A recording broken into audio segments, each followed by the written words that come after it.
50 سے زائد اسلامی ریاستیں، 1.5 ارب سے زائد مسلمان، لیکن ان کی کوئی عزت نہیں، کوئی ویلیو نہیں، کوئی مقام اور مرتبہ نہیں۔ اس کی وجہ کیا ہے؟ حب الدنیا و کراہیت الموت۔ نبی صلی اللہ علیہ وسلم نے فرمایا تھا بیت اللہ کی طرف اشارہ کر کے، بیت اللہ تیری عظمت بہت ہے، تیرا مقام بہت ہے، لیکن ایک مسلم کی حرمت تیری حرمت سے زیادہ ہے۔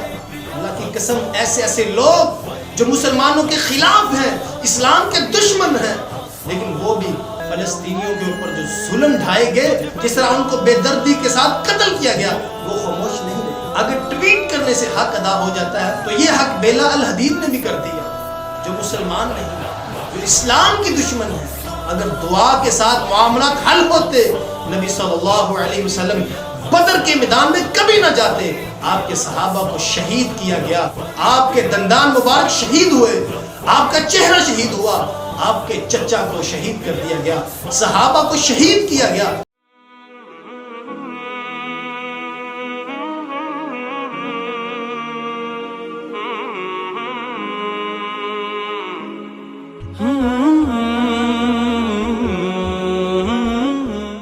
صحیح بخاری کی وہ روایت، ثوبان فرماتے ہیں رضی اللہ تعالی عنہ، نبی صلی اللہ علیہ وسلم نے فرمایا ایک وقت ایسا آئے گا کہ کفار مسلمانوں کے اوپر ایسے ٹوٹ پڑیں گے جس طرح ایک بھوکا آدمی دسترخوان کو ٹوٹ پڑتا ہے۔ یا رسول اللہ، کیا ہم تعداد میں تھوڑے ہوں گے؟ آپ نے فرمایا نہیں، تم تعداد میں کم نہیں ہوں گے، لیکن ایک بیماری جو تمہارے اندر آ جائے گی۔ کون سی بیماری؟ آپ نے فرمایا وہن۔ یا رسول اللہ، یہ وہن بیماری کیا ہے؟ آپ نے فرمایا حب الدنیا و کراہیت الموت، دنیا کی محبت، دنیا کے مال کی محبت تمہارے دلوں میں پیدا ہو جائے گی اور تمہیں موت سے ڈر لگنا شروع ہو جائے گا۔ اس وقت کفار کے دلوں سے تمہارا رعب اور دبدبہ ختم ہو جائے گا۔ 50 سے زائد اسلامی ریاستیں، لیکن حالت کیا ہے؟ 1.5 ارب سے زائد مسلمان، لیکن ان کی کوئی عزت نہیں، کوئی ویلیو نہیں، کوئی مقام اور مرتبہ نہیں۔ اس کی وجہ کیا ہے؟ حب الدنیا و کراہیت الموت۔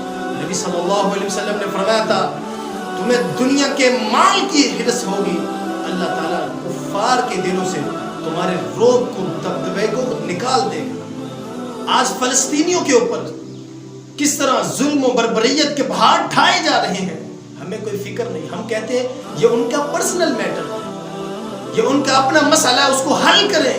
نبی صلی اللہ علیہ وسلم نے فرمایا تھا بیت اللہ کی طرف اشارہ کر کے، بیت اللہ تیری عظمت بہت ہے، تیرا مقام بہت ہے، لیکن ایک مسلم کی حرمت تیری حرمت سے زیادہ ہے۔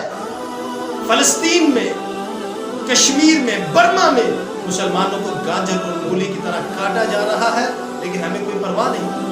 آج ہمارے حکمران اور مسلمان سمجھتے ہیں کہ ہم نے ایک ٹویٹ کر دیا، ہم نے ان کی مذمت کر دی، ان کے ساتھ اظہار یکجہتی کر دی تو ہمارا حق ادا ہو گیا۔ اللہ کی قسم، ایسے لوگ جو مسلمانوں کے خلاف ہیں، اسلام کے دشمن ہیں، لیکن وہ بھی فلسطینیوں کے اوپر جو ظلم ڈھائے گئے، جس طرح ان کو بے دردی کے ساتھ قتل کیا گیا، وہ خاموش نہیں رہے۔ میں اس کی ایک مثال دینا چاہتا ہوں۔ بیلا الحدید یہ امریکہ کی ایک ماڈل ہے، فیشن انڈسٹری کے ساتھ اس کا تعلق ہے۔ وہ نیو یارک میں جو مظاہرہ ہوا فلسطینیوں کے حق میں، وہ ان کے ساتھ جاتی ہے، رومال ان کا باندھ کے، ان کا پرچم پکڑ کے وہ فلسطینیوں کے ساتھ، مسلمانوں کے ساتھ اظہار یکجہتی کرتی ہے۔ اگر ٹویٹ کرنے سے حق ادا ہو جاتا ہے تو یہ حق بیلا الحدید نے بھی کر دیا، جو مسلمان نہیں، جو اسلام کی دشمن ہے۔ اسرائیل کے پہلے پرائم منسٹر ڈیوڈ بن گوریان اپنے گھر سے نکلنے لگے۔ ان کی بیٹی کہتی ہے کہ آج جو سالانہ دعائیہ تقریب ہے، آپ نے اس میں شرکت نہیں کرنی، آپ کدھر جا رہے ہیں؟ وہ کہنے لگے ریاست کا ایک کام ہے، وہ نپٹانے جا رہا ہوں۔ لیکن ابا جان آج تو دعا ہے۔ اس نے ایک تاریخی جملہ کہا، اس نے کہا اگر دعا کے ساتھ معاملات حل ہو جاتے تو مسلمان جو لاکھوں کی تعداد میں ہر سال بیت اللہ میں حج کے لیے تشریف لاتے ہیں، وہاں پہ عرب اور مسلمان اسرائیل کی ریاست کے خلاف بد دعائیں کرتے ہیں، آج تک ہمیں کوئی فرق نہیں پڑا۔ آج حالت یہ ہے کہ ہم دن دگنی رات چگنی ترقی کر رہے ہیں اور مسلمان ہمارے متاحت ہیں کیونکہ وہ عملی لحاظ سے فارغ ہیں۔ حضرات یہاں پہ بڑی معذرت کے ساتھ ہم کہتے ہیں کہ دعا کر دو ان کے ساتھ بس معاملہ ختم۔ حضرات یہ بات نہیں، میں دعا کا منکر نہیں، میں دعا کے خلاف نہیں، لیکن ایک بات کرنا چاہتا ہوں، اگر دعا کے ساتھ معاملات حل ہوتے نبی صلی اللہ علیہ وسلم بدر کے میدان میں کبھی نہ جاتے۔